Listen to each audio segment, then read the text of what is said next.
Hi everyone. Um, let's start another paper of paper one.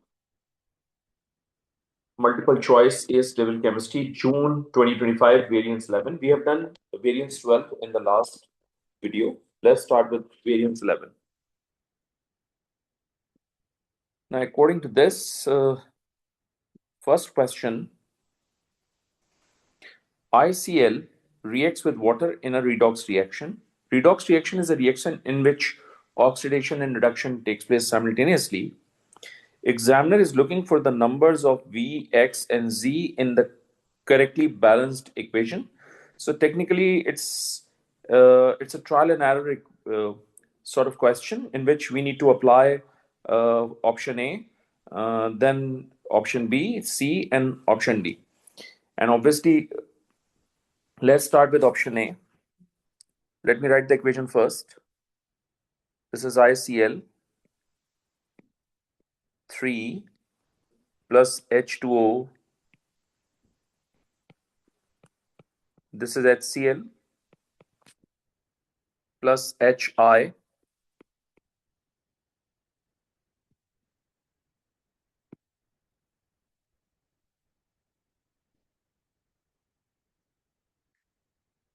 plus HiO3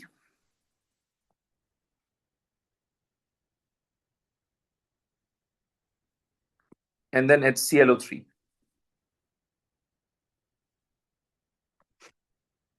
Okay. So examiner is looking for the Z, examiner is looking for X, and examiner is looking for V. So let's talk about, first of all, option A. When we put 2 here, so iodine becomes 2. And here we have 2 iodine. So our iodine is already balanced. We have 6 chlorine atoms here. So to balance 6 chlorine atoms,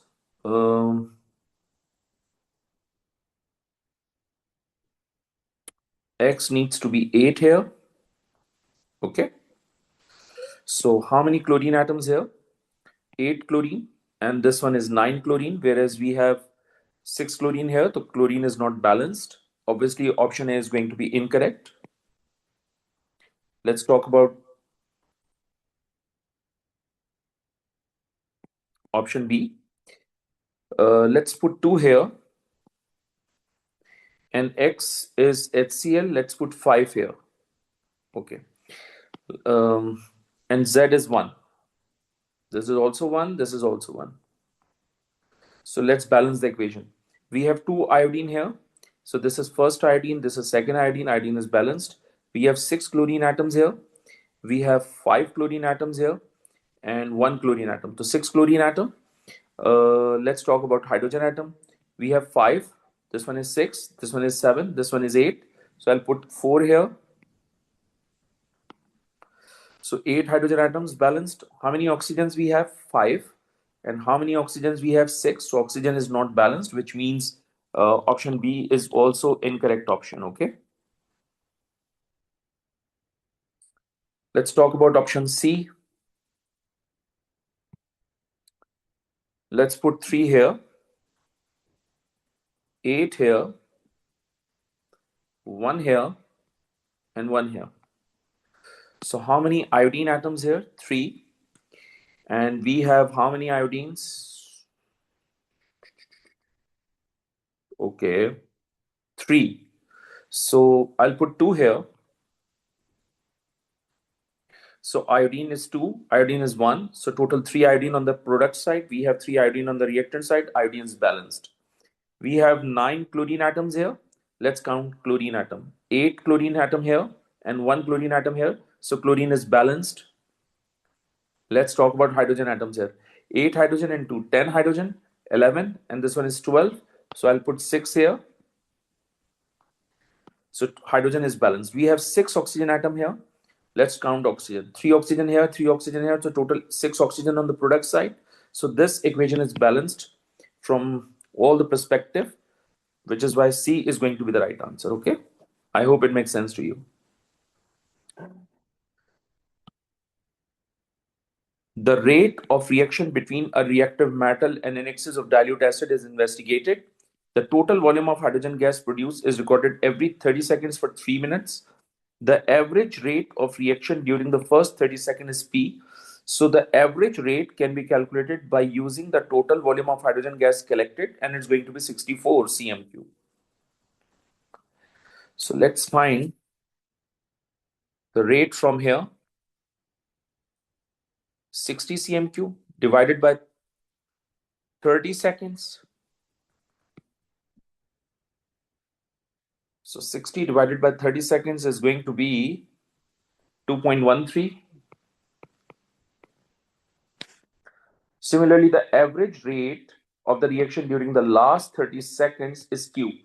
So the last 30 seconds is this, and the volume of gas collected in the last 30 seconds is 6 cm3 technically. When we subtract these two values, I'll get 6. Okay. So let's find the rate from here.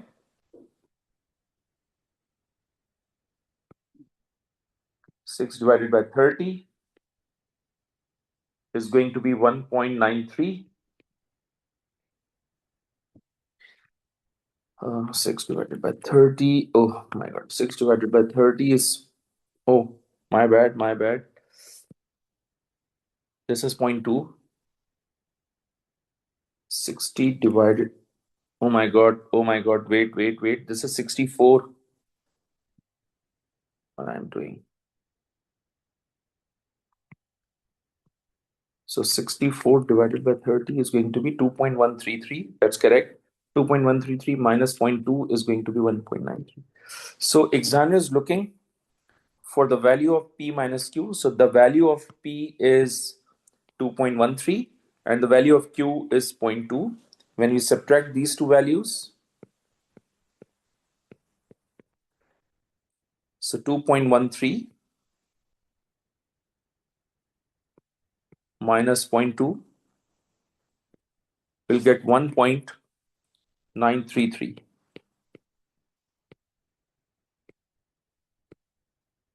Centimeter cube, second inverse. So I think B is going to be the correct option for this. Okay. Let's move on to the next question. Let's see what we have.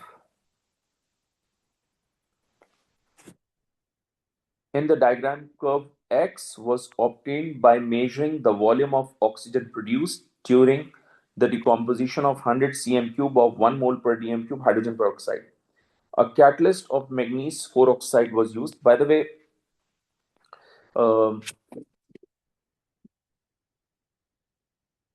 we need to note down a couple of things. First thing, experiment has X has a larger gradient.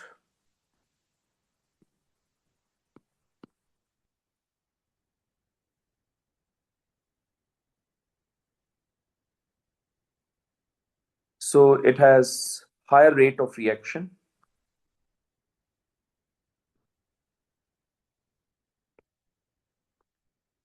Experiment Y is less steeper.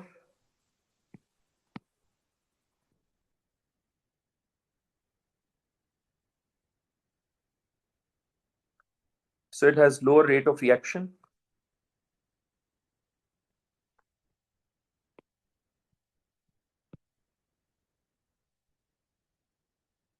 Okay.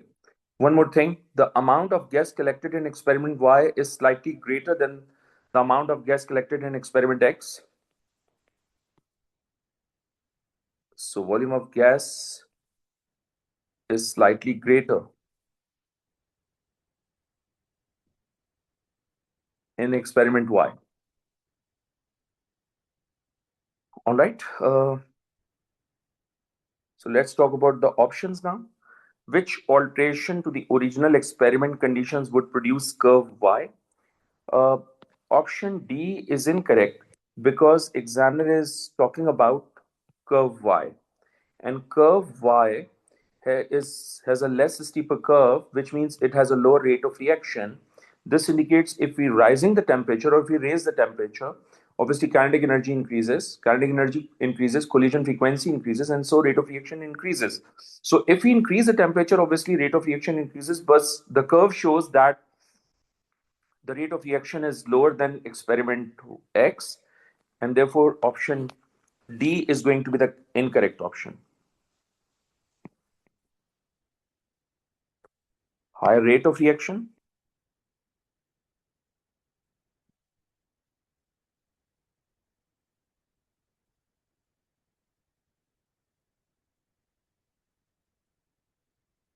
as kinetic energy increases, collision frequency increases. But the graph indicates, or the curve indicates that it has a less steeper curve, and so it has lower rate of reaction, which means option D is incorrect. Okay. Um, all right.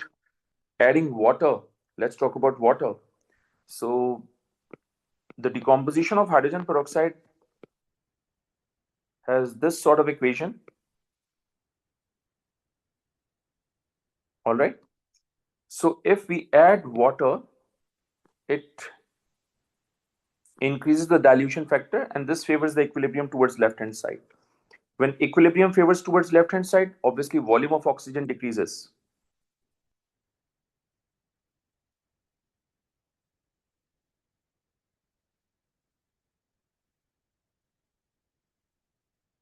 As equilibrium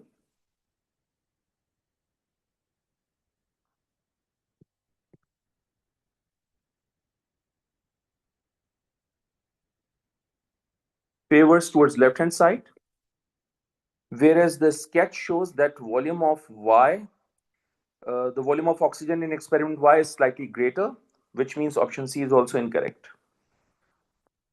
Now the next is adding more manganese 4 oxide. By the way, the mass of catalyst has nothing to do with the rate of reaction. So whether you will use 0.1 gram or 0.5 gram or 50 gram, it has nothing to do with the rate of reaction. Okay. वो exactly उतना ही rate बढ़ाएगा जितना 50 grams बढ़ाएगा उतना ही 0.1 gram भी बढ़ाएगा. So mass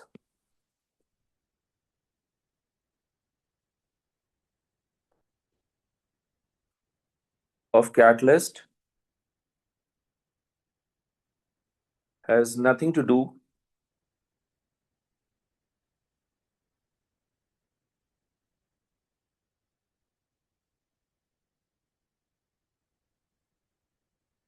with the rate of reaction. So option C is also incorrect, and I believe B is going to be the correct option. Okay. The first 7 ionization energies of an element between lithium and neon in the periodic table is shown. What is the outer shell electronic configuration of the element? Okay. So this is the removal of first electron, second, third, fourth, fifth, sixth, seventh. So total 7 electrons removed from the valence shell. I mean, total 7 electrons are removed from the element. And the biggest energy gap exists between, I believe, here. And that indicates the first 6 elements are removed from the valence shell.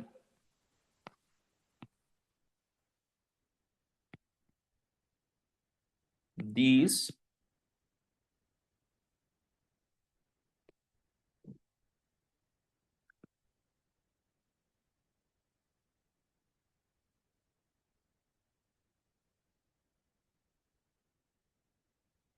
if 6 electrons are removed from the valence shell, which means uh, element belongs to group 16,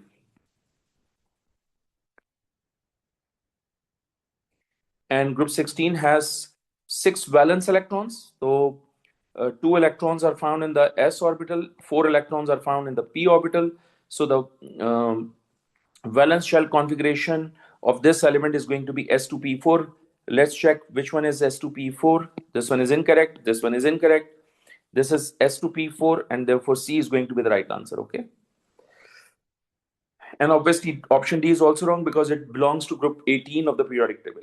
Because S contains 2, P contains 6, that means 18, 8 electrons in the valence shell, which means element belongs to group 18. Okay.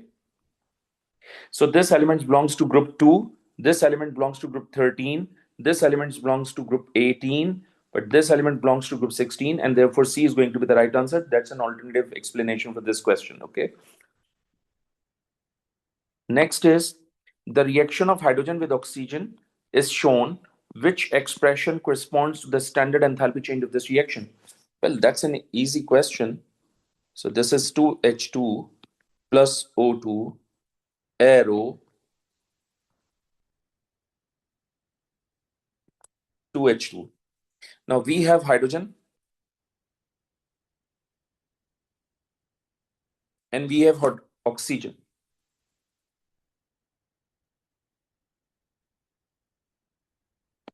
Okay. When hydrogen and oxygen react together, you will get water. And obviously, it will remain as it is.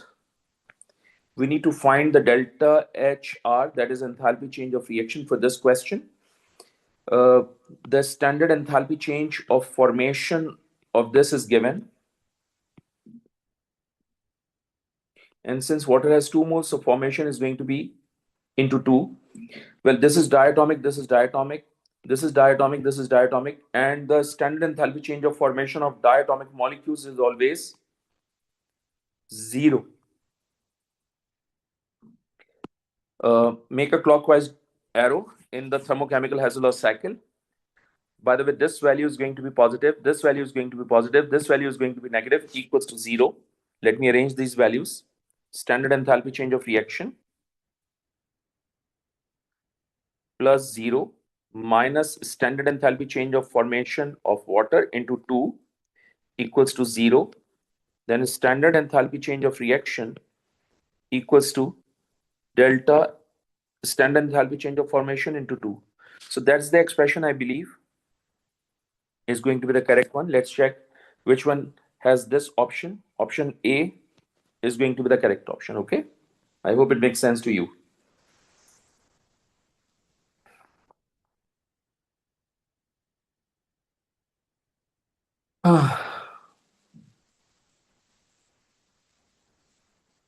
All right, let's move on to the next question.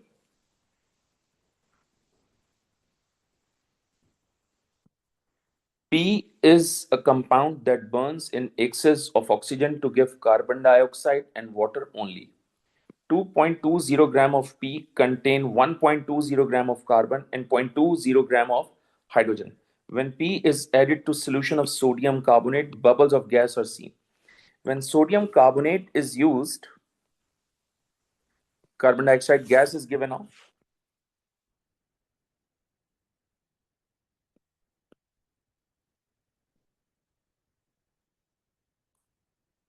And this test indicates that this compound P is technically a carboxylic acid. Because carboxylic acid can only react with sodium carbonate. On the basis of this information, I, I know that option A is incorrect and option C is incorrect. Now competition exists between B and D because both of them are carboxylic acid. Since we have the mass of P, so what I'm going to do is let's find the moles first of this compound D. Okay. Now compound D is butanic acid, and butanic acid has an MR of 88. Okay. The MR of butanic acid is 88.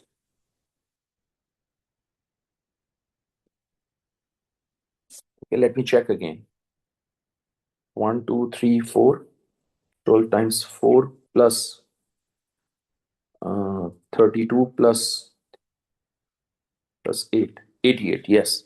So first I'm going to do is get the moles of compound P. In compound P, let's suppose is butanic acid. So it's going to be 2.2 divided by 88. So you will get moles. 2.2 divided by answer, you will get 0.025 moles.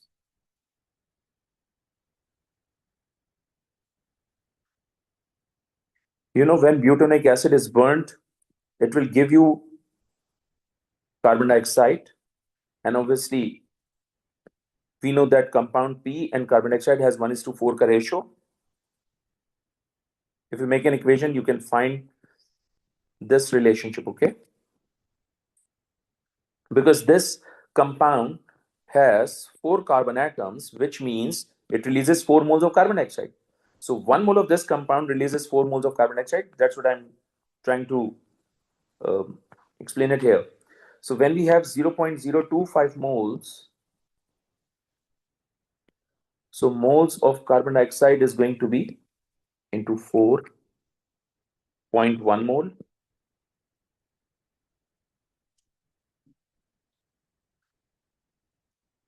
Oh my goodness.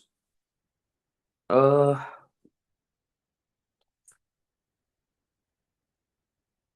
Hold on. I don't need exactly.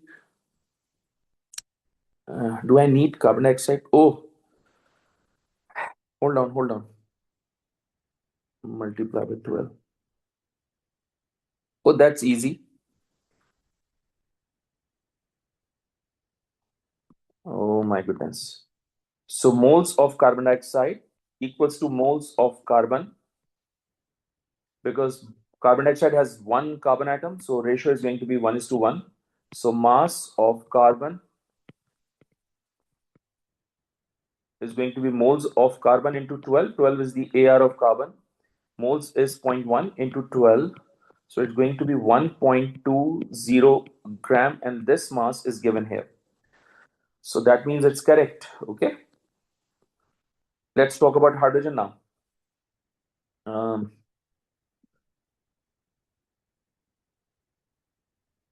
1 mole of P releases how many hydrogen atoms? 8 hydrogen atoms. So 1 mole of P has 8 hydrogen atoms. If we have 0.025 moles of P, how many hydrogen atoms we have? 0.025 into 8, zero point 0.2 moles to get the mass of hydrogen. Moles into AR, which is 1. So mass is 0.2 gram.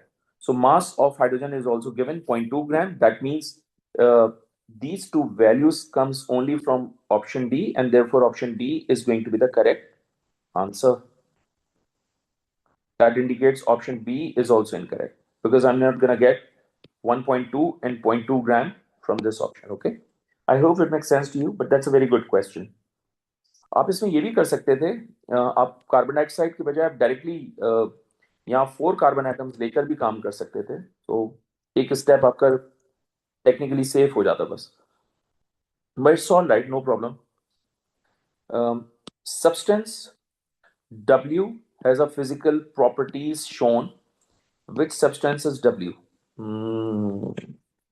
Okay. So first thing is that W is insoluble in water, whereas sodium fluoride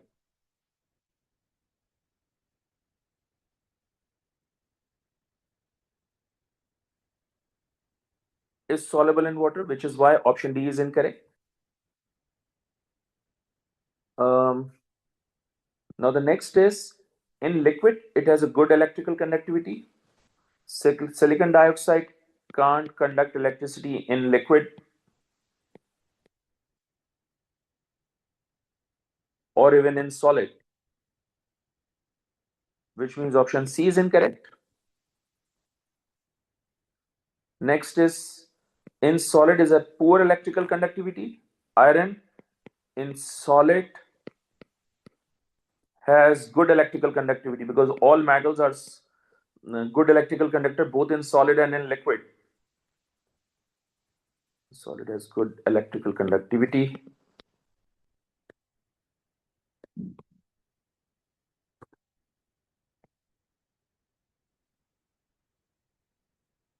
Option B is incorrect, and therefore A is going to be the right answer. Why A? Because aluminum oxide has a giant ionic structure, giant lattice structure. It has high melting and boiling point. Correct. Cannot conduct electricity in solid because of the absence of free mobile ions. Is insoluble in water, and in liquid state, due to the presence of free mobile ions, can conduct electricity, which is why in liquid state it has good electrical conductivity. Let's start with question number 8. Which diagram represents the lattice structure of sodium chloride? By the way, sodium chloride is an ionic compound, and you know that sodium is a positively charged ion, and chloride is a negatively charged ion. We have discussed in the class that cation has a smaller ionic radii,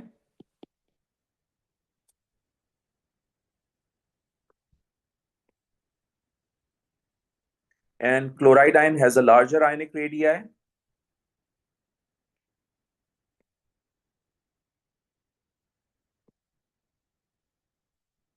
Okay, the sodium ion, if it has a smaller ionic radii, obviously option A is incorrect because both sodium and chlorine are neutral.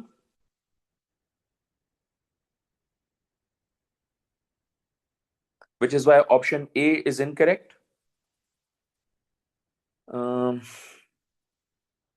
Option C is incorrect because sodium ion has a smaller ionic radii,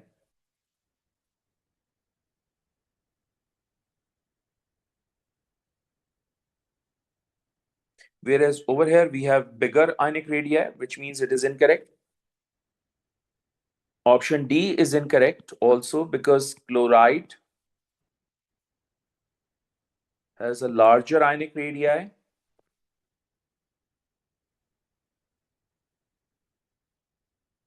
whereas it shows smaller, which is why option D is also incorrect, and therefore B is going to be the right answer because sodium and chlorine both are positively and negatively charged. Also, sodium has a smaller ionic radius, chlorine has a larger radius. So I think that fits the whole concept, and therefore B is going to be the correct option for you. Let's move on to the question number 9. An aqueous solution X contains substance HQ which behaves as a weak acid. The soluble salt NaQ is added to X. What happens to the hydrogen ion concentration and the pH in X? See, relationship between H plus ion and pH is very, very important, and we have discussed this in class. When we add sodium soluble salt of NaQ, it increases the concentration of negatively charged ions.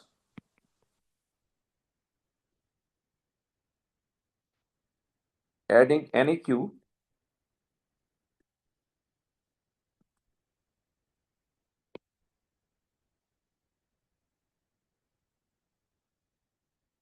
increases the concentration of Q negative ions. Now, these Q negative ions react with hydrogen ions and turn to HQ, which means equilibrium favors towards left hand side. Q negative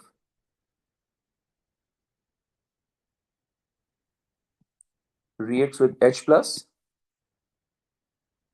and turn to HQ as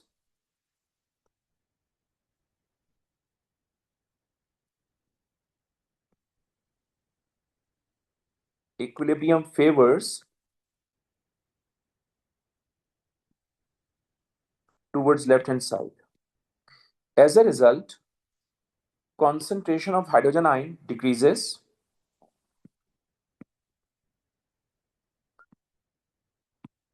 Concentration of hydrogen ion decreases because equilibrium is moving towards left hand side. And if concentration of hydrogen ion decreases, according to this relationship, pH is inversely proportional to concentration of hydrogen ion. So if concentration of hydrogen ion decreases, obviously pH value increases, right? So pH value increases and concentration of hydrogen ion decreases. On the basis of that, I conclude that B is going to be the right answer, okay? I hope it makes sense to you.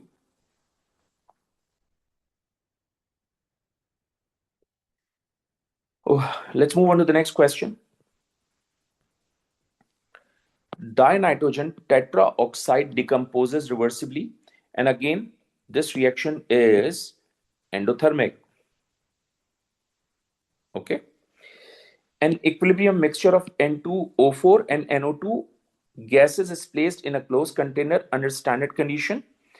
The Kc value is this, and this is a lower value. Okay. And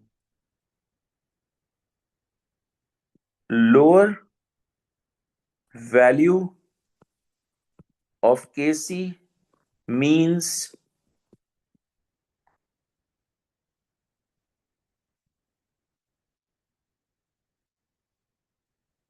equilibrium favors towards left hand side. So ऐसा कब होगा? ऐसा उस वक्त होगा जब endothermic reaction पे temperature को डिक्रीज किया जाएगा. So whenever we have endothermic reaction and if it decreases the temperature, equilibrium favors towards left hand side, and so value of Kc decreases. That means in this scenario, temperature decreases.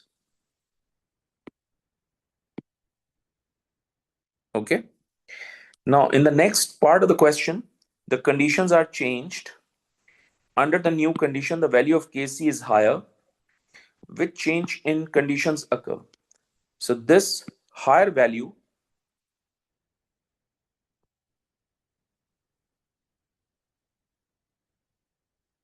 of Kc indicates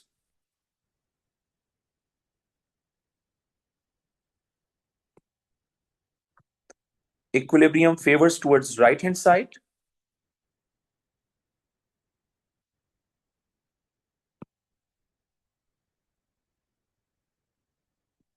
and it happens only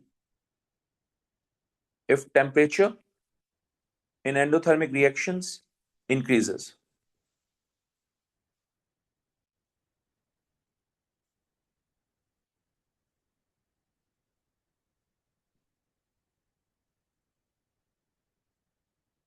So right answer is going to be C. Okay.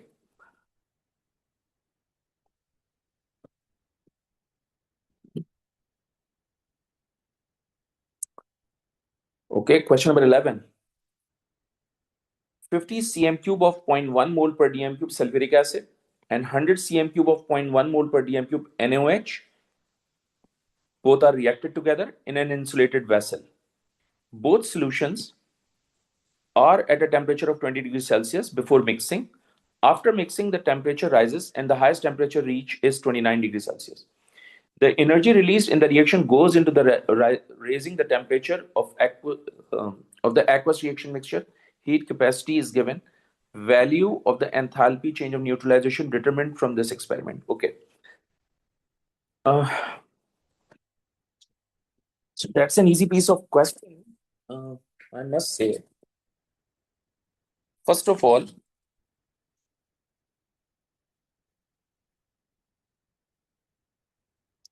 get the moles of sulfuric acid.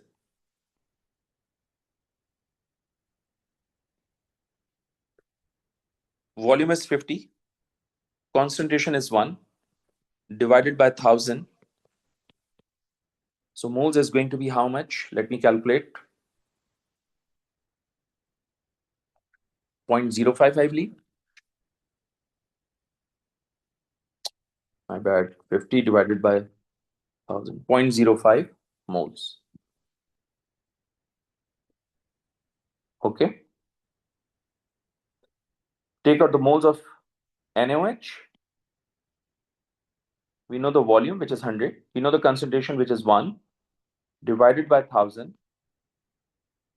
So I'll get how much? 100 divided by 1000. 0.1 mole. Okay. Generally speaking, H2SO4 is the limiting reactant.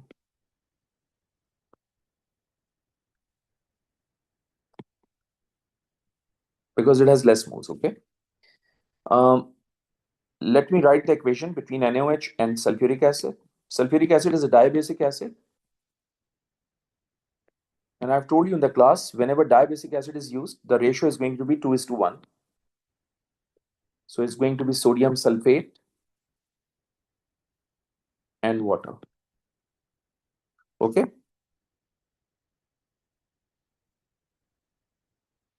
Okay, let's determine the value of delta Q first by using mc delta T. By the way, m is the mass of solution. Mass of solution is 50 cm cube here and 100 cm cube here. So it's going to be 150 cm cube. And since 1 cm cube is always equals to 1 gram, so 150 cm cube equals to 150 gram. The specific heat capacity in the question is already given. So I'm going to take 4.2. Temperature change. Subtract these two values, so I'll get the temperature change. which is going to be 9 degrees Celsius, okay? And since 1 degree Celsius equals to 1 Kelvin, so we don't need to convert temperature change into Kelvin. Let's calculate the value. 4.2 into 9.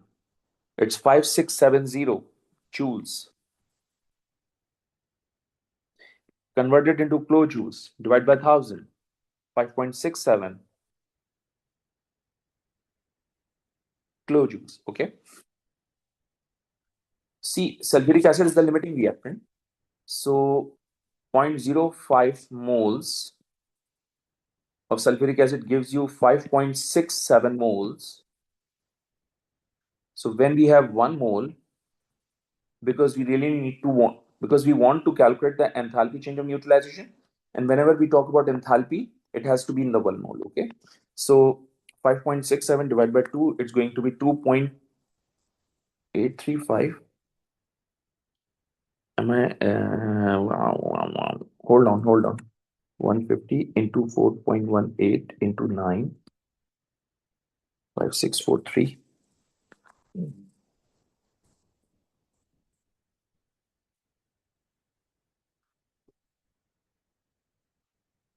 Okay,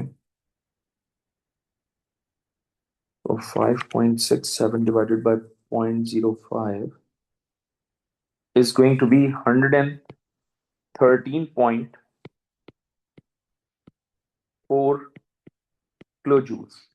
By the way, this value is obtained when we have 2 moles of water. Enthalpy change of neutralization is always applicable for 1 mole of water, so we need to divide this value by 2.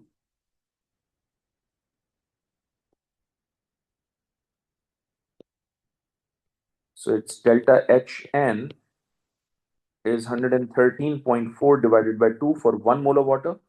So divided by 2 is going to be 56.7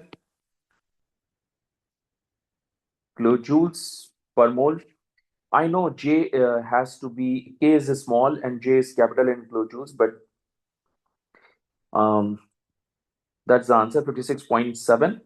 So I believe B is going to be the right answer. Also, neutralization is always exothermic, so we need to put negative sign here, okay? And that's what I've told you in the class. So that's question number 11. I hope it makes sense to you. Let's talk about question number 12. Barium dithionate is soluble in water.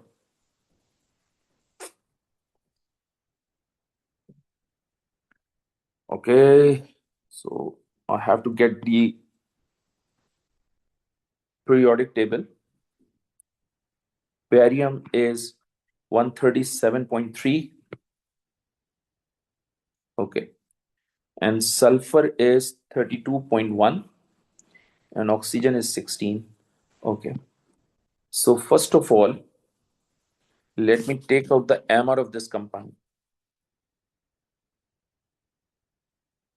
Barium is 137.3 and 32.1. Okay, barium is 137.3 plus 32.1 into 2 plus 16 times 6 plus 2 into 18. So, oh my goodness, that's syntax error. Why? 137 plus 32. Oh, 137.3 plus 32.1 into 2 plus 16 times 6 plus 18 times 2 for 333.5. So the MR of this compound is 333.5. Okay. Oh my goodness. This dithionate ion slowly decomposes in acidic solution and turn to sulfate ions. Okay. Okay. 3.513 gram of this dithionate ion. All right. So mass of dithionate ion is given. MR of dithionate ion is also given. That indicates that we can take out the number of moles. But this dithionate ion is dissolved in 100 cm cube of volumetric flask, and the solution made up to the mark with HCl. At time x minutes, White precipitates of what? Since we have sulfate ions, we have barium ions, so the white precipitates is going to be barium sulfate. Okay. So when this dithionate ions placed in acidic solution, it decomposes into sulfur dioxide and sulfate ions.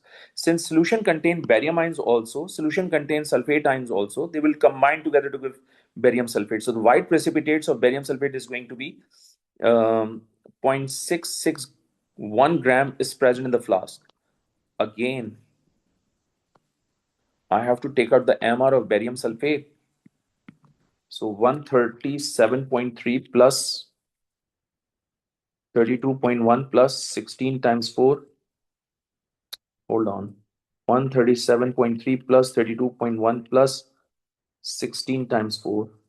It's 233.4. Okay. What is the concentration of barium thionate ion in the volumetric flask at times x? Oh my goodness, that's a huge question. Okay, no problem at all. Let's start with this. Since we have a lot of calculation here, so first of all, let me take out the moles of barium di S2O6.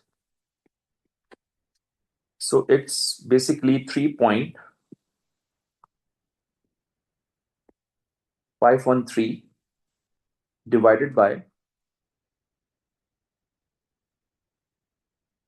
333.5.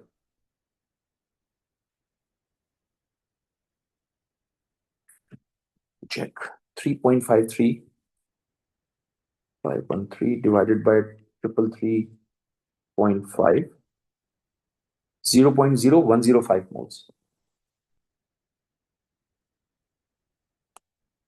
Okay. In the second step, take out the moles of barium sulfate also. So it's 0.661 divided by 233.4. So it's going to be 0.661 divided by 233.4, 2.83 into 10 to the power minus 3 moles. Okay, so I've got the moles.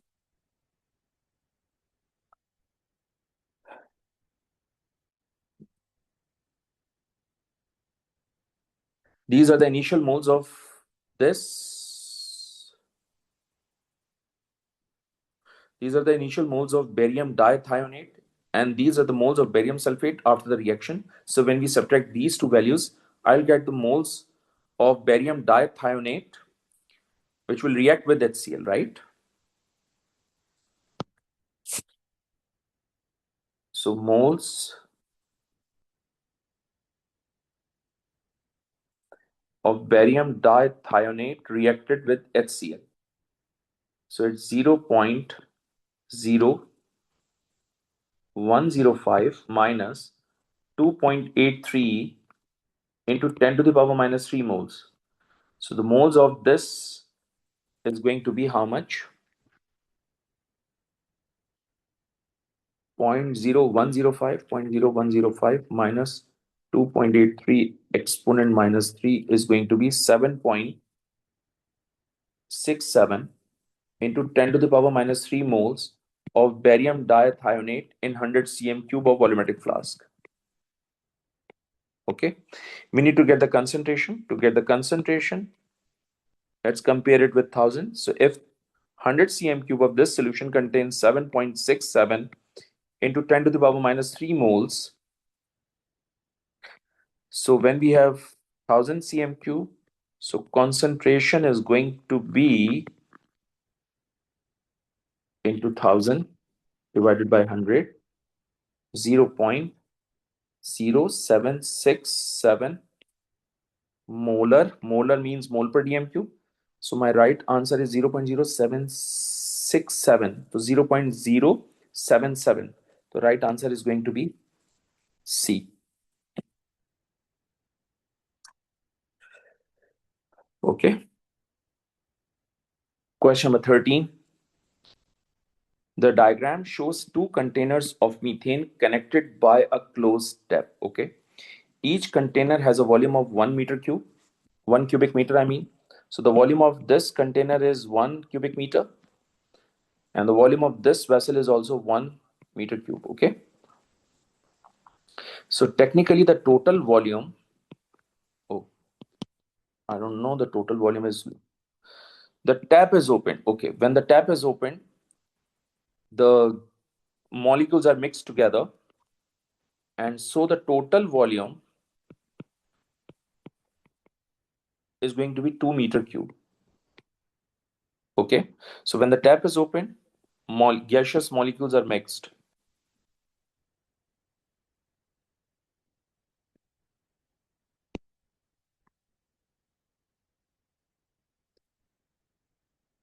Okay. The temperature of the system is changed to 100 Kelvin, 800 Kelvin. That's your temperature. The system reaches constant pressure. What is the pressure of the methane within the system? Okay. So mass of methane is given, if you have seen that. So take out the moles of methane in this container.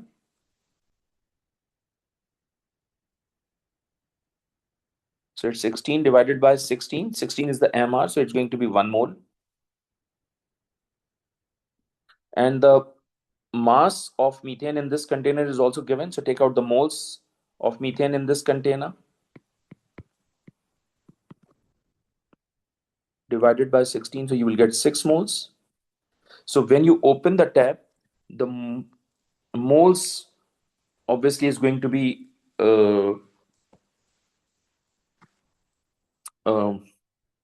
combined together.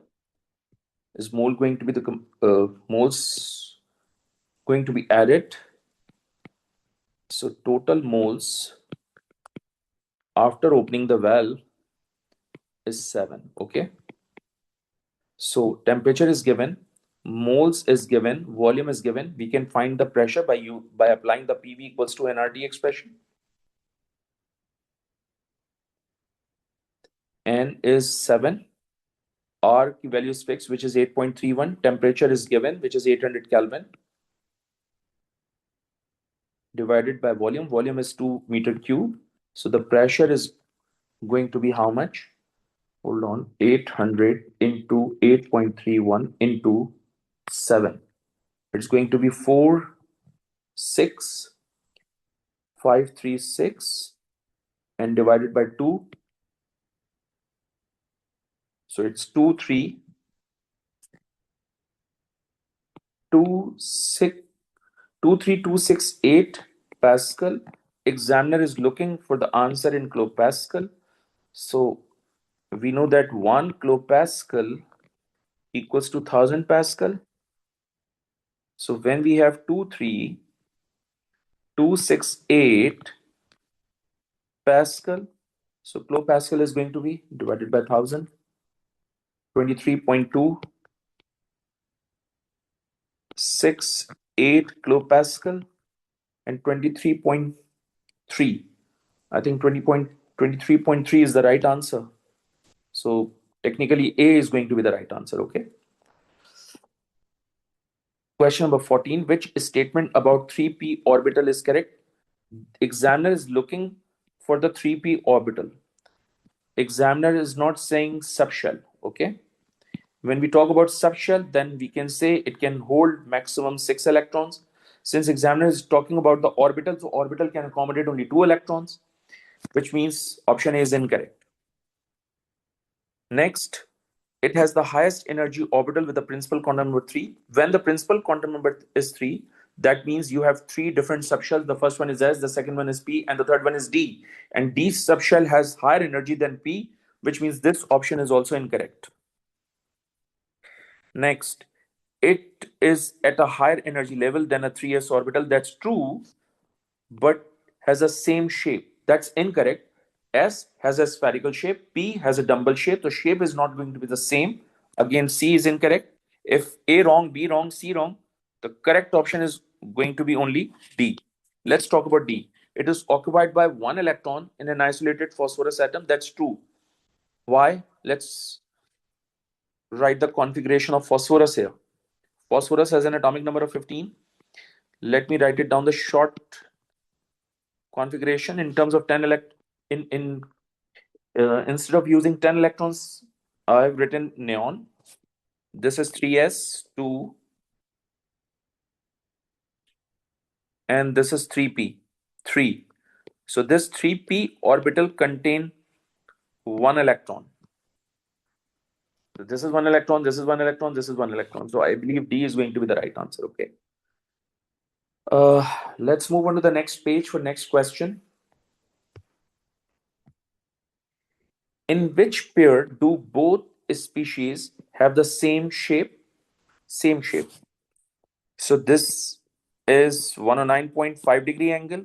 So tetrahedral geometry, this is also 109.5 degree angle and tetrahedral geometry. So first statement is correct for both the particles. Have the same number of covalent bonds.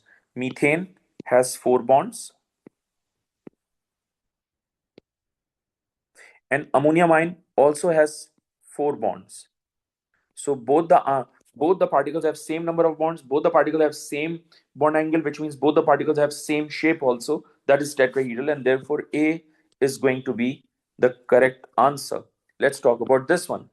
This has a linear geometry, this has a linear geometry, but this contain four bonds, this contain only 3 bonds, which is why this is incorrect. Boron trifluoride has 3 bonds, ammonia has 3 bonds, but this has a planar geometry, this has a trigonal pyramidal geometry, so geometry is different, which is why this wrong. Water has a band shape geometry, oxygen has has a linear geometry in fact, so geometry is different in both the cases, which is why D is also incorrect. Okay, I hope it makes sense to you. Question 16. A reaction involving ammonium ions is shown. 4 statements about this reaction are listed. Ammonium ions are reduced. By the way, I've told you in the class, the oxidation state of nitrogen in ammonium ion is -3. The oxidation state of nitrogen in ammonia is also -3. We have calculated these two oxidation state in the class, right? So you should remember that. Since the oxidation state of nitrogen on both the sides will remain same, which is why it is not redox. So that's true. And ammonium ions are reduced, so that's incorrect because there is no redox reaction takes place. In the reverse reaction, ammonia acts as a Bronsted-Lowry base. That's true because ammonia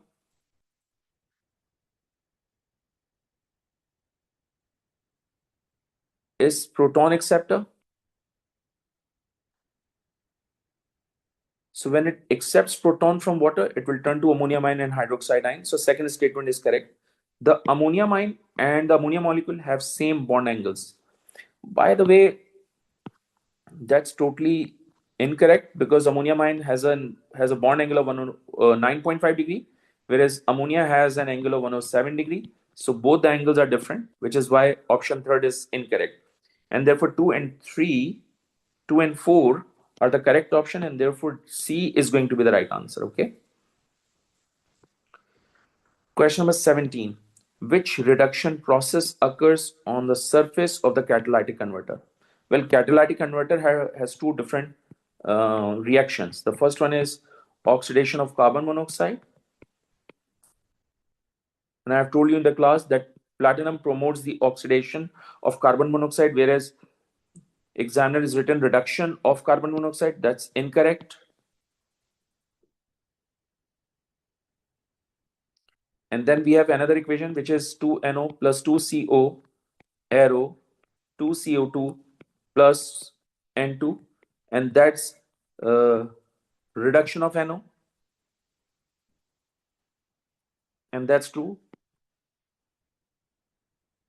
Okay, so I believe C is going to be the right answer.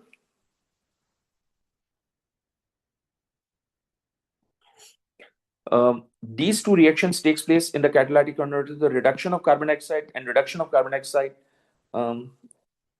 is not happening technically, which is why option A and B also incorrect. Question number 18. My goodness.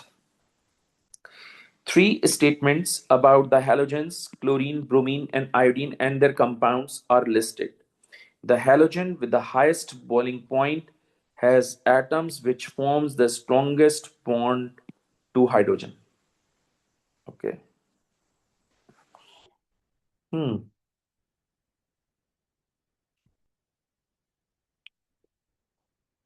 When we talk about the bonding of halogen with hydrogen, it should be HF, HCl, HBr, and HI. Okay. And the highest boiling point among all these shows HF because it exhibits hydrogen bonding. So the highest boiling point of the strongest HF bond shows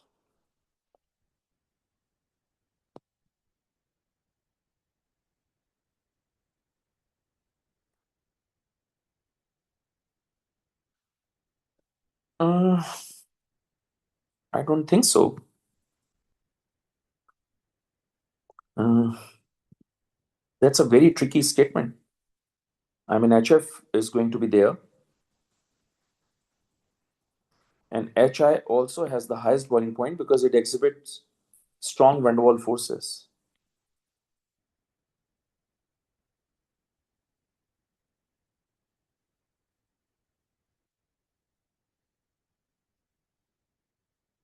VWF means strong van der Waals forces. But if HI has the highest boiling point because of strong van der Waals forces and because more number of electrons, but it has the weakest bond.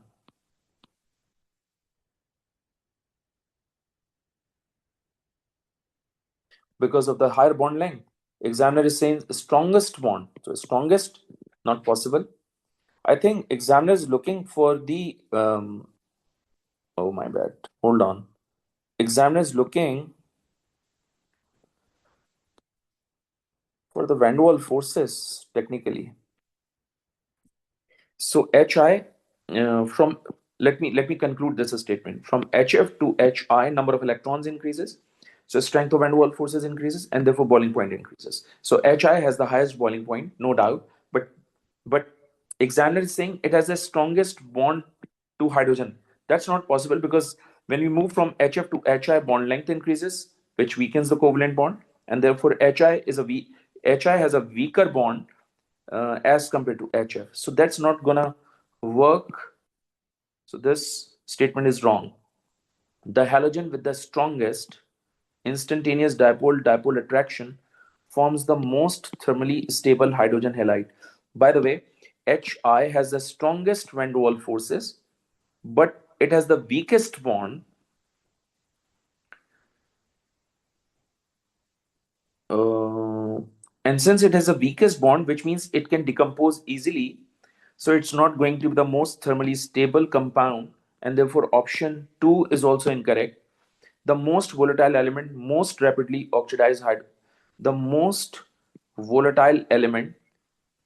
So the most volatile element belongs to fluorine. Rapidly oxidizes hydrogen. That's true. When fluorine and hydrogen are combined together, you will get 2HF. In fact, if you are using chlorine and if you are reacting it with hydrogen, it will turn to 2HCl. So both are applicable because both are volatile, because both of them are gases at room temperature pressure. All right. So I believe only D is going to be the correct answer because third statement is correct. Oh my goodness.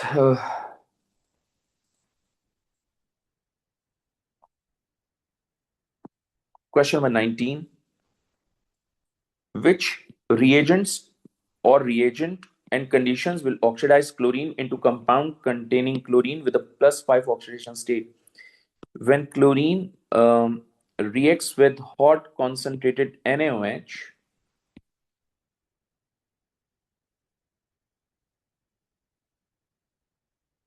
then it will turn to sodium chloride.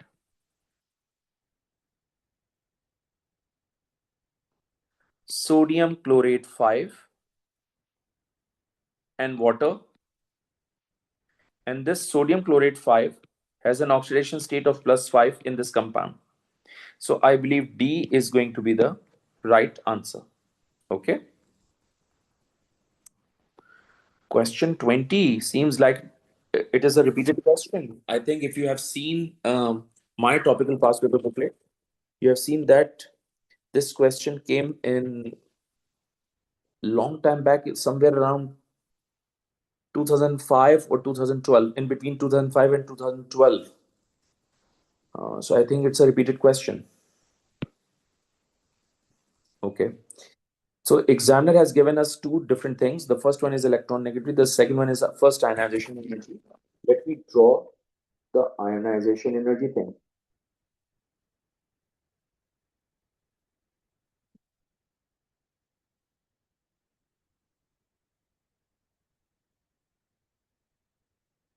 So this is sodium.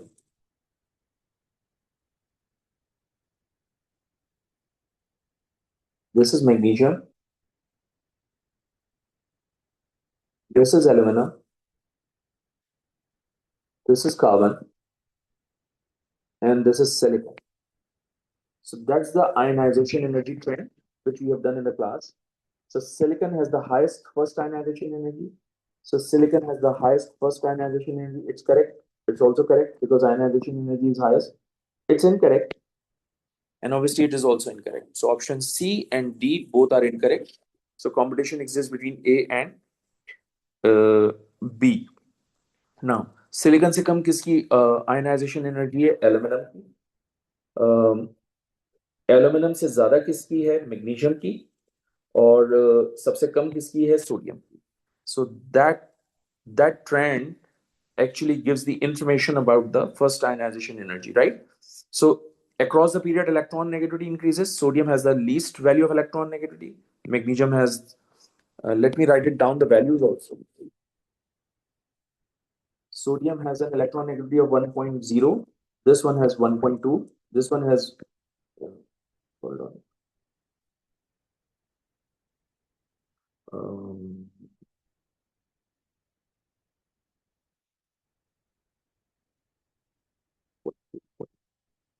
this is 1.2. This is 1.4,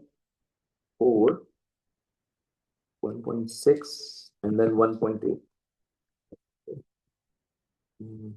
So,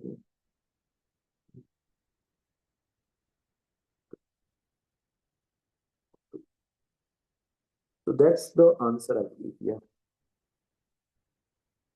Because that shows the electron negativity trend also in a correct direction. Radium is an element below barium in group 2 of the periodic table. Which equation shows what happens when solid radium nitrate is heated strongly? When group 2 metal nitrate is decomposed on heating, it will turn to radium oxide. Okay, that's incorrect formula, which means option D is incorrect. Okay, nitrogen dioxide, that's option is incorrect. That's option is also incorrect. So I believe right is option A is going to be the right answer. Let me rephrase it. Whenever group 2 metal nitrate is decomposed on heating, it will turn to radium oxide with the formula of RaO, nitrogen dioxide, NO2, and oxygen. And it's a balanced chemical equation also. Okay, so that's option A. This option is incorrect because radium oxide ka formula is wrong. This option is incorrect because nitrogen dioxide is formed, not dinitrogen oxide. This option is wrong because nitrogen gas is not given off. So A is going to be the right answer. Next question. The table shows some data for the elements in period 3 of the periodic table. So it's a period 3 element. Oh.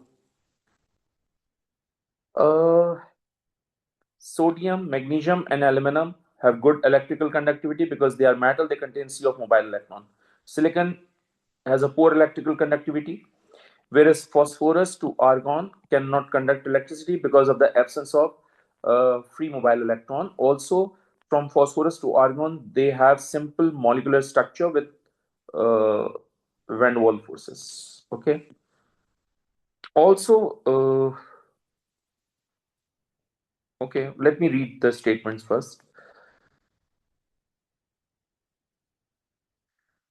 All the elements in the table with the giant structure have higher melting point than each of the elements in the table with a simple molecular structure. Uh, these elements have a giant structure. That's true. But sodium is the exceptional case because बावजूद इसके कि वो sodium जो है वो giant structure होता है उसका, but its melting point is lower. So I think not all shows the same property. So first statement is incorrect. Okay, not all. Next is magnesium has a higher melting point than sodium because it has more delocalized electrons. That's true. And stronger electrostatic attraction between delocalized electron and a metal ion. That's true. So second statement is correct. Let's talk about the third one. Phosphorus and sulfur do not conduct electricity because they are simple molecular solids. Solids cannot conduct electricity. That's true. So I think 2 and 3rd is the correct option, and therefore D is going to be the right answer. Okay. So solids cannot conduct electricity. Also, they don't have free mobile electron. Okay. अच्छा ये उन्होंने show किया हुआ already cannot conduct. So solids cannot conduct. Okay. Oh my goodness, that's a repeated question, guys. ये भी काफी time पहले आया है. I think you have seen this question in my topical past paper booklet. By the way, इस paper के अंदर इस वेरिएंस में 2-3 questions तो repeat हो गए. That's surprising. Anyway, let's start with this question. Each mineral is listed behaves as a mixture of the two carbonate compounds. They can be used as fire retardants because they decompose in heating, producing carbon dioxide. This gas smooths the fire. Okay. The order of effectiveness as fire retardants from best to worst. By the way, when it decomposes, it gives you 4 moles of carbon dioxide because we have 4 carbonate ions. When it decomposes, it gives you 2 moles of carbonate ions. When it decomposes, it gives you 2 moles of carbonate ions. So the higher the gas released, the more effectiveness as fire retardants. Okay. So Huntite ore is the most effective one, is the best one because it releases more amount of carbon dioxide. Okay, one thing. Second thing, now barytosite and dolomite, both of them have same amount of carbon dioxide. Now which one is worst? The worst is barytosite because barium carbonate and calcium carbonate have different thermal decomposition. All right, because barium carbonate and calcium carbonate has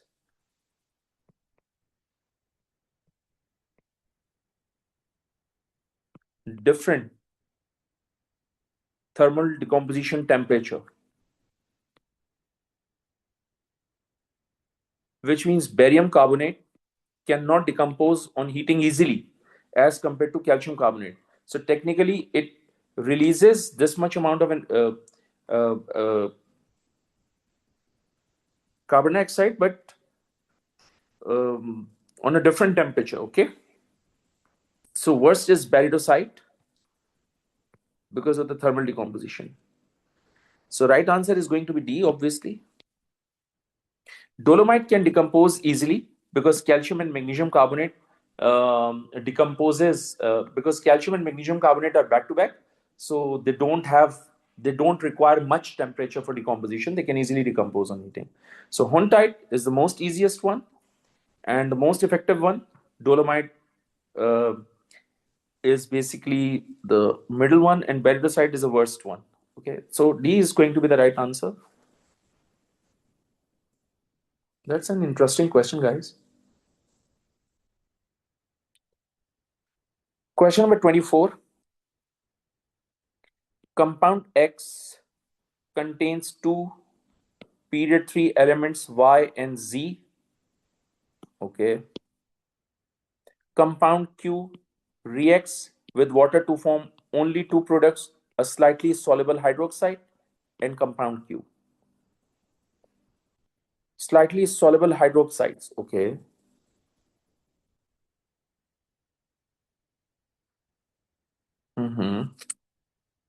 Okay. Q is a compound of elements Z and hydrogen. Compound Q burns in moisture to produce an oxide and water. The oxidation number of element Z in the oxide is +5. By the way, if oxidation state is +5 in the oxide, that oxide is going to be P4O10, and that indicates element Z is basically phosphorus.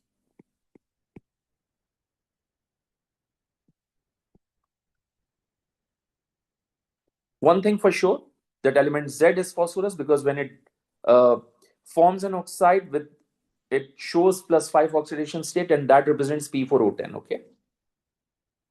So what is element Y? So phosphorus is going to be the correct option for element Z. Now we have two different elements here. The first one is magnesium and the second one is sodium. By the way, sodium forms sodium hydroxide, magnesium forms magnesium hydroxide, and you know that this hydroxide is slightly soluble, whereas sodium hydroxide is fully soluble, colorless solution is given off. So I think magnesium hydroxide is the right option, which means element Y is basically magnesium. Okay. Element Y is magnesium. So right answer is going to be an A. One more thing.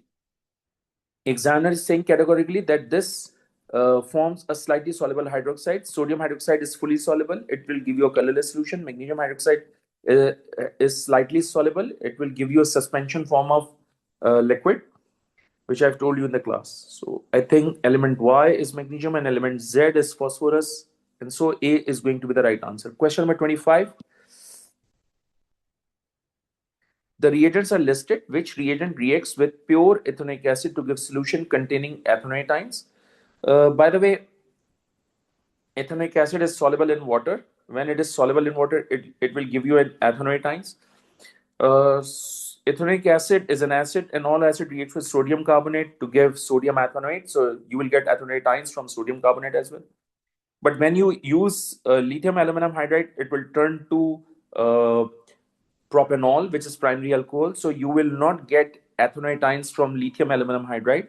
So 1 and 3 are going to be the correct option because both of them will give you ethanoate ions. Okay. That's an easy piece of question. Question number 26. Complete combustion of compound T produces carbon dioxide and water only. Okay. Then compound T produces steamy fumes with PCl5. So when compound T produces steamy fumes of PCl5, that indicates two things. Either it could be an alcohol or carboxylic acid, because both of them can react with PCl5. Next, T does not give any visible product with 2,4-DNPH. That indicates aldehyde, absent, or ketone. So T could be aldehyde or ketone because, okay. Examiner is saying what can be deduced with certainty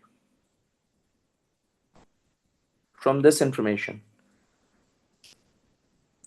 PCl5 ka reaction with alcohol and carboxylic acid gives you highly uncertainty. I cannot decide whether it's carboxylic acid or alcohol because both of them give positive test of hydroform. And by the way, hydrocarbon cannot react with PCl5. So option D is going to be the correct answer because when there will be no visible product with 2,4-DNPH, it means there will be no aldehyde or ketone. So aldehyde is given which is why D is going to be the right answer. Question number 27. Information about carbonyl compound X is given. Compound X reacts with lithium aluminum hydride, produces a secondary alcohol. So when compound X is decomposed on heating, obviously you will get secondary alcohol. So ketone on reduction gives you secondary alcohol, okay? Compound X reacts with alkaline aquacidine to give a yellow precipitate. That means this ketone must contain CH3CO group, because whenever this group exists simultaneously, it will give you a positive test of hydroform. Okay.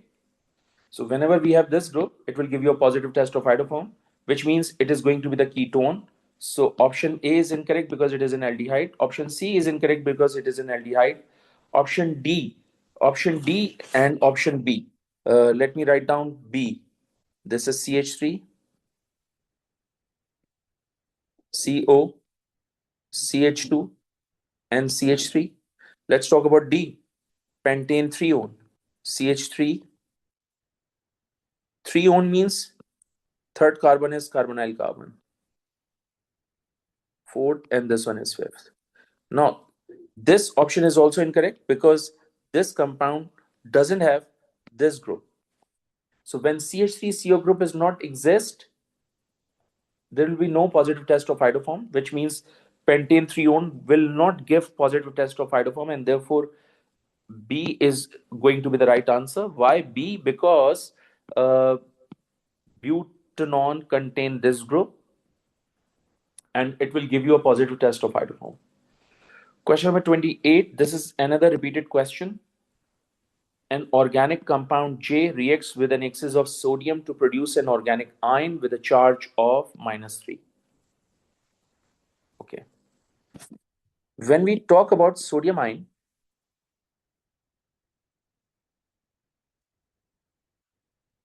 when we talk about sodium, it reacts with an alcohol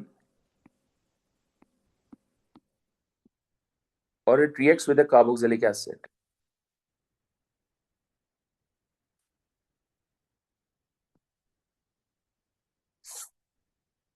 Okay. So option D is incorrect because this is ketone, this is aldehyde. They will not give you -3 charge when treated with sodium metal. Okay. Since it is an aldehyde, so again, it cannot react with sodium metal, and so from option B, you cannot get -3 charge.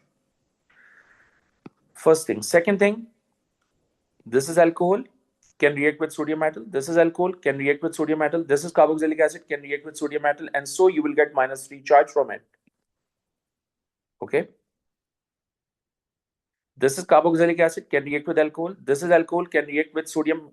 Sorry, this is carboxylic acid, can react with sodium metal. This is alcohol, can react with sodium metal. This is carboxylic acid, can react with sodium metal. Again, they will give you -3 charge from this compound also. Okay, but let's move on to the next part of the question. J reacts with excess NaOH to produce an organic ion with a charge of -1. With a charge of -1, indicate that this organic compound J must contain only one COH group, because if one COH group exists in the compound, it can react with NaOH to give you an ion with a charge of -1. So it has only one COH, and that will give you -1 charge when treated with NaOH. But this compound has two different COH, and that will give you -2 charge when treated with NaOH, which means this option is also incorrect, and therefore A is going to be the right answer. Okay. Question number 29. Which formula represents an organic compound formed by the reaction of propanoic acid with methanol in the presence of concentrated sulfuric acid as a catalyst? Propanoic acid. CH3, CH2, CO, OH, reacting with methanol. Methanol has a formula of CH3OH. During the formation of ester, OH goes from acid and H comes from alcohol. They will give you water and ester. सबसे पहले acid का structure लिखते हैं CH3, CH2, CO, then alcohol part O, and then CH3. Let's check which option has this structure. CH3, CH2, CO. One oxygen is missing, which is why option A is incorrect. Option B, CH3 is here, CH2 is here, CO2 is here, and this CH3 is here. Option B is going to be the right answer, okay? Question number 30. Structural isomerism and stereoisomerism should be considered when answering this question. 2,5-dibromohexane is heated under reflux with an ethanolic KOH. By the way, this is an alkyl halide. This is reflux with ethanolic NaOH. So elimination reaction takes place, and whenever alkyl halide undergoes elimination, always alkenes are formed. So one thing for sure is 2,5-dibromohexane will give you an alkene. Okay, how many isomeric compounds are formed with molecular formula C6H10? Okay. My goodness, that's a tricky question.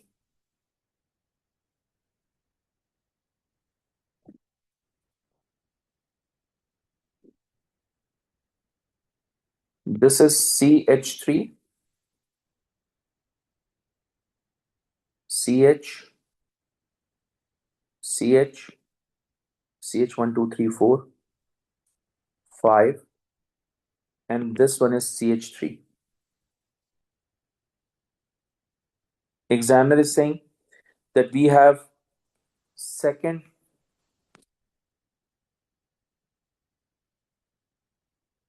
and fifth carbon has bromine.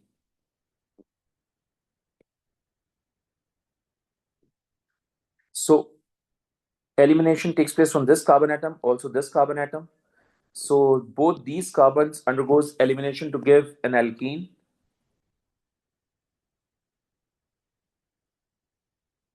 So the structure of that alkene is going to be CH2 double bond, CH, CH2, CH2, CH,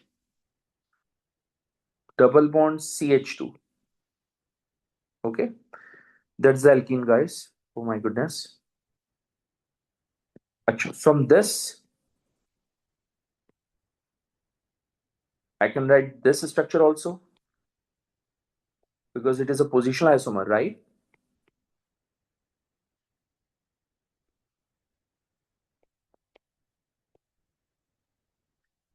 Oh my goodness.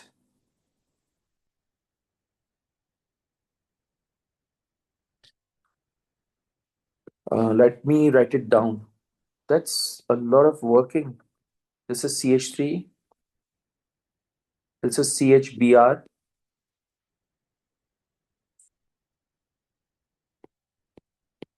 This is CH2.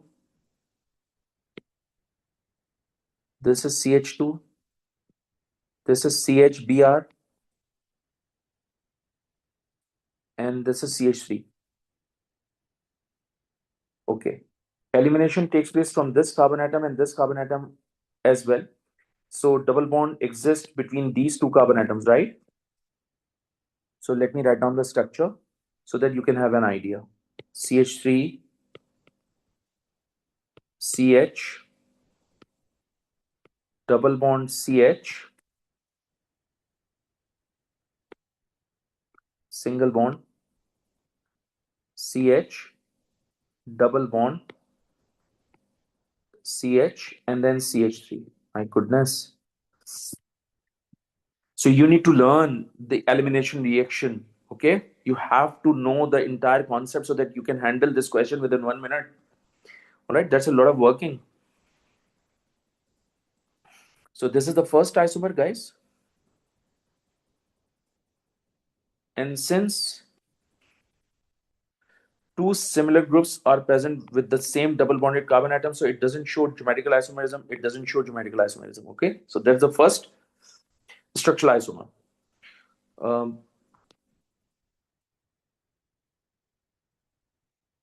This shows cis and trans, but this will not show cis and trans. So when it shows cis and trans, so we have two here. So one is cis, one is trans. Okay, look at this structure. मैंने class में कहा था कि when we have symmetrical alkene, you know, this is a symmetrical alkene. We have discussed this in class. So when we apply 2 to the power n, so n is the number of double bond, so it's going to be 4. And since the structure is symmetrical, so we need to subtract 1 from total, so you will get 3. So 3 isomers from here, 2 from here, 1 from here, so total is going to be 6. The right answer is going to be C. By the way, मैंने class में आपको इसकी example दी है. You have done this example with me in the class. मैंने समझाया आपको कि ये टोटल 4 आइसोमर्स कैसे बनते हैं. स्ट्रक्चर बहुत लेंथी है, डिटेल में समझाया. एक बनेगा सिस सिस, एक बनेगा ट्रांस ट्रांस, थर्ड बनेगा सिस ट्रांस, फोर्थ बनेगा ट्रांस सिस. तो जो थर्ड और फोर्थ है सिस ट्रांस ट्रांस सिस, टेक्निकली वो सेम है, इसलिए हमने उनको एक कर लिया है. ठीक है, तो एक बनेगा सिस सिस, इस केस में बनेगा सिस सिस. यहां लिख देता हूं आप. We have done that in class, so you need to revise that concept again. The first one is cis cis. The second one is trans trans. And the third one is cis trans. And the fourth one is trans cis. So technically, ये दोनों same है. Okay, इसलिए हमने इनको 3 ले लिया है. तो उसका शॉर्टकट हमने आपको ये दिया था कि whenever you have symmetrical alkene, total isomers निकालें, उसमें से एक subtract करें, you will get your actual answer of the isomer. Okay, so 6 is going to be the right answer. My goodness, that's a lot of working. And guys, आपको बहुत अच्छे तरीके से याद होना चाहिए elimination reaction. Okay, I hope you remember that area. कि मैं दोबारा से रिपीट कर देता हूँ कि हैलोजन जिस कार्बन के साथ अटैच होता है, माय बैड, हैलोजन जिस कार्बन के साथ अटैच होता है उसको अल्फा कार्बन कहते हैं. And the carbon attached to alpha is going to be the beta carbon atom. Elimination always takes place from the hydrogen of beta carbon atom. So both of them are beta carbon atom. इसलिए दोनों की elimination हो रही है. अगर ये alpha carbon है तो ये क्या होगा, बीटा. अगर ये अल्फा कार्बन है तो ये भी क्या होगा, बीटा. इसका मतलब elimination takes place from the hydrogen of beta carbon atom, which is why I opt these 2 carbon atoms. Okay, that was the concept. Let's move on to the next question. Considering only structural isomers, what is the number of alcohols of each type with the formula C5H12O? Okay, C5H12O, primary, secondary, and tertiary. Okay, let me solve this. CH3, CH2, CH2, CH2, 1, 2, 3, 4, and this one is 5. This is your first primary alcohol. Second, CH3, CH3, CH2, CH2OH. This is your second primary alcohol. Let's shift this methyl onto this carbon and hydrogen shifts towards that carbon atom. So you will get another structure of primary alcohol. So that's CH3, CH2, CH, CH3, and then CH2OH. Okay, let's draw the fourth structure. This CH2 and H combined together to give CH3. So let me draw this CH3, CH3, this is CH3, and this is CH2OH. Now primary alcohol क्या था अगर आपको याद हो, CH2OH is primary alcohol. This is the first one, this is the second one, this is the third one, and this is the fourth one. इसके अलावा possible नहीं है. तो 4 primary alcohols could exist. Let's talk about tertiary or secondary. This is CH3. This is CHOH. This is CH2, 3, 4, or this one is 5. Okay, this one is first. ये भी तो हो सकता है कि CH3 हो, CH2 हो, CH हो, OH हो. This is going to be CH2 and then CH3. ये भी तो पॉसिबिलिटी हो सकती है कि इसका एक ब्रांच बना लूं मैं. Like CH3, CH will remain as it is. और यहां पर एक ब्रांच आ गई और ये CH3 will remain as it is. So secondary has 3 options, 3 possibilities. Tertiary तो आपको पता है ना, OH जिस कार्बन के साथ अटैच हो उसके पास कोई भी हाइड्रोजन ना हो. तो 1 2 3 4 5. That's the only one possibility. Okay, so right answer is going to be C. 1 2 3 4 5. Yeah. Oh my goodness.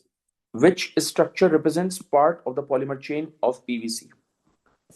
The monomer used to make PVC is chloroethene. That is the monomer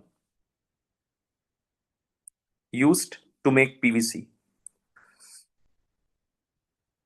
So I think this is chloroethene ka monomer. This is also chloroethene ka monomer. This is also chloroethene ka monomer. It has nothing to do with the attachment of chlorine. Yahan lagao ya yahan.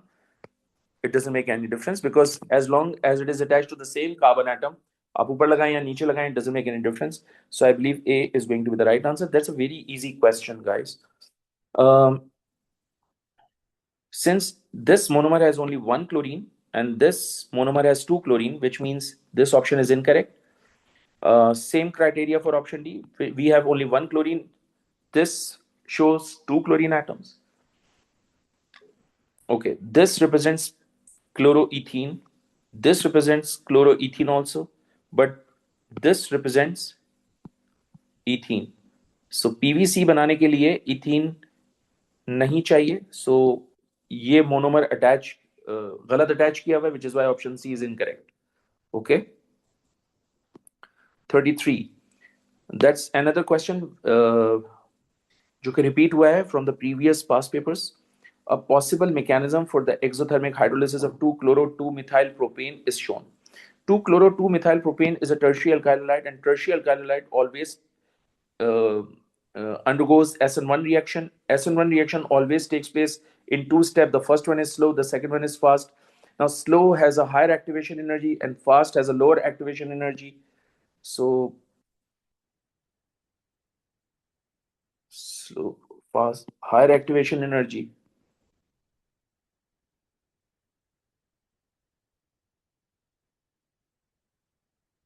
Lower activation energy.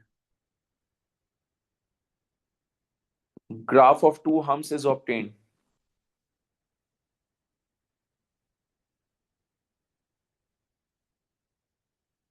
Because reaction takes place in 2 steps. And by the way, hydrolysis must be SN1 reaction in which tertiary carbocations are formed. And here is a tertiary carbocation. So which diagram shows the reaction pathway for this mechanism? 2-step reaction. Option A is incorrect because it is 1 hump ka graph. Option D is wrong because it has 3-step ka graph. Now competition exists between B and C. Now in B, first step has a higher activation energy and the second step has a lower activation energy, which is why B is going to be the correct answer. Okay. Question number 34. Compound W contain carbon, nitrogen and hydrogen. Compound W reacts with HCl to produce propanoic acid. Which row is correct? When compound W contain carbon, hydrogen and nitrogen, which means it must be a nitrile. Has to be nitrile.